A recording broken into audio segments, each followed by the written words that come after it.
Agora nós vamos para o quadro Perguntas e Respostas Bíblicas.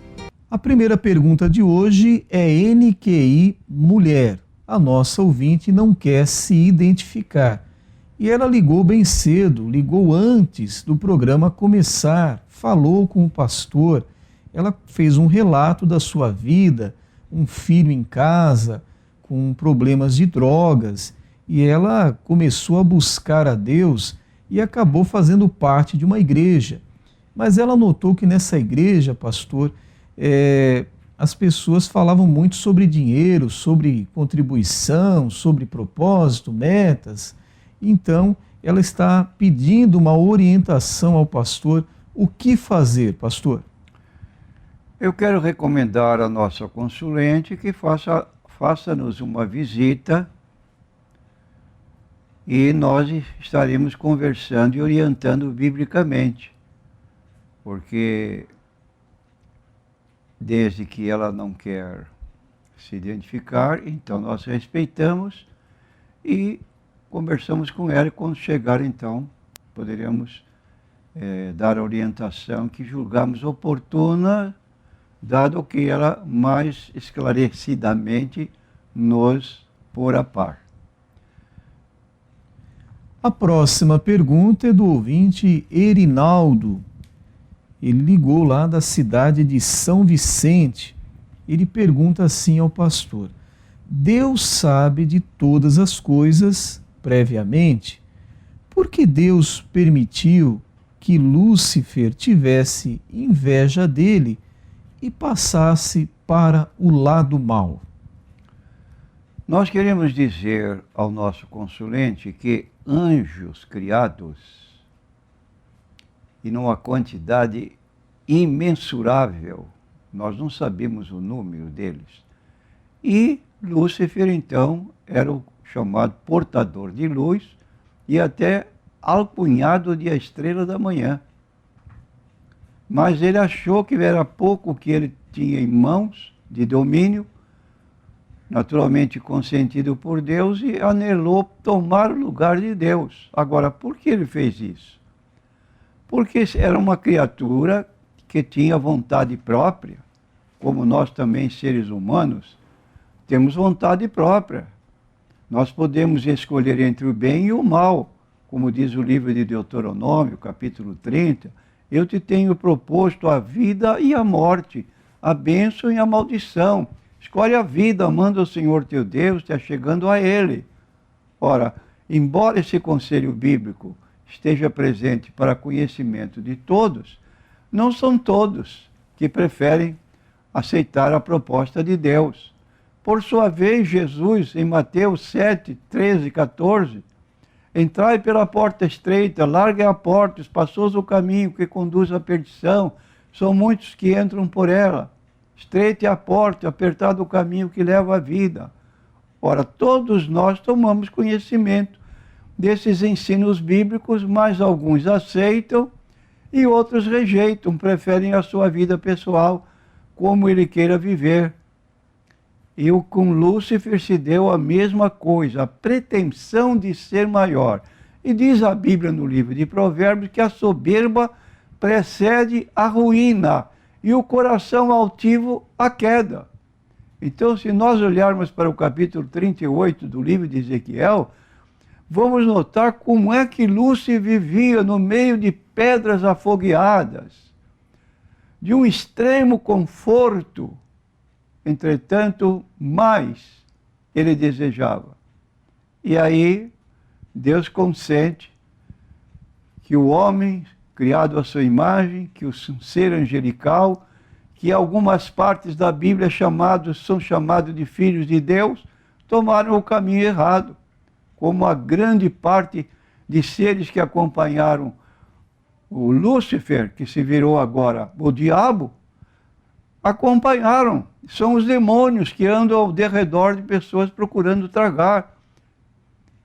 E tenhamos então cuidado para não darmos lugar ao diabo. A próxima pergunta também vem da cidade de São Vicente. Agora o ouvinte é o Carlos, pastor. Ele diz aqui que o seu vizinho é crente, mas pertence a uma outra igreja. E que nessa igreja eles falam muito na oração, glória a Deus, aleluia, mas eles não falam do Senhor Jesus Cristo, eles só falam de Deus. Aí o Carlos pergunta ao Senhor, é certo isso, pastor? Não é certo. Esse modo de crer está errado. Vamos aqui apontar na Bíblia Sagrada, em João capítulo 16, versículo 24, Jesus ensinando seus ouvintes declarou: até agora nada pedistes em meu nome. Parece esse grupo que já existia nos dias de Jesus. Nada no nome de Jesus. Mas está escrito aqui, pedi e recebereis para que o vosso gozo se cumpra. Vou repetir, até agora nada pedistes em meu nome. Pedi e recebereis para que o vosso gozo se cumpra. Então, se você pede a Deus sem a interferência de Jesus Cristo, está perdendo tempo. Como lemos também em João capítulo 14, versículos 13 e 14, palavras do Senhor Jesus Cristo: tudo quanto pedirdes em meu nome, eu o farei. Veja bem, quem realiza a coisa pedida é o Filho, eu farei, para que o Pai seja glorificado no Filho. Se pedirdes alguma coisa em meu nome, eu o farei. De modo que um grupo religioso que usa o nome de Deus, mas se esquece do nome daquele que veio buscar e salvar os perdidos, que somos nós, como disse Jesus, na casa de Zaqueu, porque o Filho do Homem veio buscar e salvar o que se havia perdido, buscar e salvar. Então Jesus veio nos buscar, nos salvar, derramou seu precioso sangue na cruz do Calvário. 1 Pedro, capítulo 1, versículo 18 e 19, Pedro dizendo, não foi com ouro nem com prata que fostes resgatados da vossa vã maneira de viver, que por tradição recebeste dos vossos pais, mas com o precioso sangue de Cristo, como de um cordeiro imaculado incontaminado. E João Batista, como precursor de Jesus, na primeira vez que o viu, apontou para a multidão que o seguia: eis o Cordeiro de Deus que tira o pecado do mundo. Essa gente está sem Jesus, não vai conseguir nada. A próxima pergunta é do ouvinte Silas, e ele pede para o pastor falar a respeito de algumas igrejas que estão batizando crianças. O Silas pergunta, pastor, é bíblico batizar crianças? Não é bíblico. Nós temos um exemplo de uma pessoa adulta, aqui na Bíblia, veja bem, uma pessoa adulta, não era nem uma criança. Mas conhecemos a passagem bíblica que fala no capítulo 8 do eunuco de Candace que regressava para a sua terra, a África, e no carro ele estava lendo em alta voz o livro do profeta Isaías, quando se aproximou o evangelista Filipe e fez uma pergunta meio atrevida. Entendes tu o que lês? E ele humildemente respondeu, o eunuco respondeu, como entenderei se não há quem me explique? E rogou a Filipe que se sentasse com ele no carro. Filipe continuou a sua explicação, e em dado momento, o eunuco chamou a atenção de Filipe, eis aqui água, que impede que eu seja batizado? A resposta é lícito se creis de todo o coração. Já perguntou para uma criança com dias de nascimento, ou meses de nascimento, ou com 1, 2 anos, se ela crê de todo um coração? Ela não tem condições intelectuais, razão, para poder responder. Essas crianças automaticamente pertencem ao reino de Deus. Foi o que disse Jesus, não impeçais as crianças de vir a mim, porque das tais é o reino de Deus, o reino dos céus.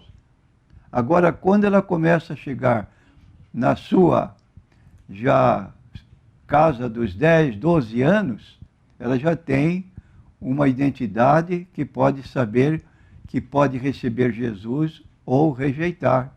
Então, esta criança já pode batizar-se nas águas. Mas aqui nesse episódio, nós encontramos, então, o eunuco dizendo: eis aqui água que me impede que seja batizado. Filipe expôs uma condição. Disse Filipe: é lícito se creis de todo o coração. E respondendo ele, disse: creio que Jesus Cristo é o Filho de Deus. Pergunta para uma criança recém-nascida se ela crê. Ela não tem identidade, uso da razão para poder responder, nem fala sequer. Então vamos deixar essa criança crescer quando ela tiver a idade de 10 anos para cima ou de 12 anos para cima, ela já tem consciência do que vai fazer. Pode aceitar a Jesus como Salvador, ser batizada nas águas, mas antes disso não. E ela precisa responder essa pergunta: crê? Você crê? Sim. Creio que Jesus Cristo é o Filho de Deus. Então está fora de propósito batismo nas águas. Para crianças recém-nascidos. Não tem apoio bíblico. As próximas perguntas são do ouvinte Antônio. Ele pergunta assim para o pastor. Ele tem um vizinho que ele diz aqui que é leigo na palavra de Deus, mas vem sendo assediado por uma determinada seita. Então, o Antônio pede para o pastor orientá-lo. Como devo abordar este vizinho, pastor, sem trazer escândalo para a palavra de Deus? Eu quero recomendar ao Antônio, isso segundo a sua vontade, que você venha fazer-nos uma visita fora de horário de cultos. Você veja como é que é o seu horário. Eu vou atender você aqui na igreja e vou lhe dar instruções para você, inclusive material, para você poder usar e a orientar o seu vizinho. Não deixe que caia na mão das seitas. A segunda pergunta do ouvinte Antônio, ele pede para o pastor explicar o que significa o sábado no Velho Testamento, no Novo Testamento, na Velha Aliança, na Nova Aliança, pastor. A palavra sábado significa descanso. Isso no Antigo Testamento e também no Novo Testamento. Agora, queremos dizer ao nosso ouvinte que o sábado fazia parte do antigo concerto. Quando o povo de Israel saiu da terra do Egito, da escravidão, chegou junto ao Monte Sinai, capítulo 19 do livro de Êxodo, e Moisés subiu ao monte. Ele esteve lá 40 dias, e ele veio com as tábuas da lei, os 10 mandamentos, e também com o livro da lei. O livro da lei continha 613 mandamentos. Então o povo ouviu a leitura de tudo que estava escrito no livro da lei, e eles então de antemão disseram que iriam obedecer a tudo quanto estava escrito. Então fizeram ali uma aliança, um pacto entre Deus e o povo de Israel. Ocorre que não muito depois, o povo de Israel, ainda Moisés, estando no monte, recebendo o complemento do livro da lei, o povo embaixo começou a ficar desesperado. Falar com o irmão de Moisés, Arão: olha, esse Moisés sumiu. Já fazem tanto tempo, fazem tantos dias que ele não aparece mais. Vamos fazer aqui um Deus para nós e vamos dizer que ele nos conduza para a terra de Canaã. Por insistência do povo, cada qual trouxe um enfeite de ouro, derreteram, fizeram um bezerro de ouro. E aí começou uma orgia, um carnaval, com mulheres e muita bebida. Então Deus tomou conhecimento lá em cima e mandou acabar com aquela festividade e avisou Moisés que ele não iria mais acompanhar este povo e que então o povo ficaria sob domínio deles próprios, com Moisés à frente.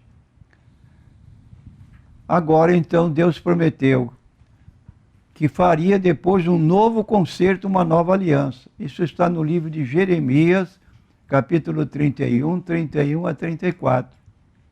E realmente, quando Jesus veio, ele na celebração da ceia, ao distribuir o pão e o cálice, ele disse: este cálice é a nova aliança no meu sangue, mostrando que a antiga aliança, o antigo concerto, havia sido abolido e que agora se inaugurava uma nova aliança, da qual Jesus Cristo era o mediador, da forma como Moisés fora mediador da primeira aliança, ou do primeiro pacto.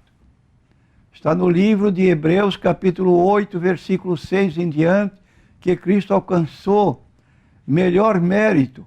E se aquele primeiro concerto não fora irrepreensível, isto é, não tivesse defeitos, não se buscaria um novo.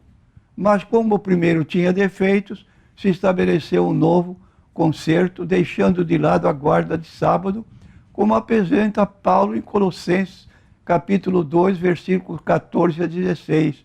Havendo riscado a cédula que era contra nós nas suas ordenanças, tirou do meio de nós, cravando na cruz. Portanto, ninguém vos julgue pelo comer, pelo beber, por causa dos dias de festas. Eram os feriados anuais, luas novas, eram os feriados mensais e sábados semanais. Tudo isto era sombra que terminava com a chegada da nova